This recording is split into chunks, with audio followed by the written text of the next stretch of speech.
तुम जमीन पे रहने वालों की मदद करो, आसमान वाला तुम्हारी मदद करेगा।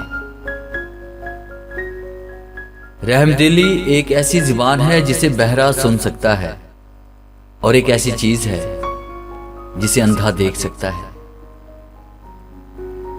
अल्लाह भी अपने उन्हीं बंदों पर रहम करता है जो रहमदिल होते हैं। अगर तुम चाहते हो कि तुम्हारा दिल नर्म हो जाए और तुम अपनी मुरादों को पा लो, तो यतीमों पर रहम किया करो। दिल की नरमी और रहमदिली भी रब का एक इनाम है। जिसे मिल जाए उसे रब की रहमत मिल जाती है। किसी को अच्छे अमल से दिली खुशी देना 1000 सजदे करने से बेहतर है।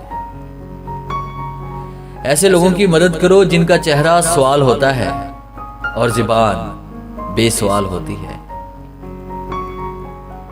अमीर हैं वो लोग जिनके दिल में दूसरों के लिए रहम और एहसास है।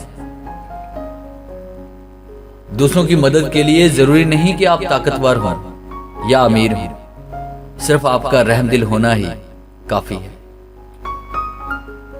जो लोगों पर रहम नहीं करता, खुदा भी उस पर रहम नहीं करता।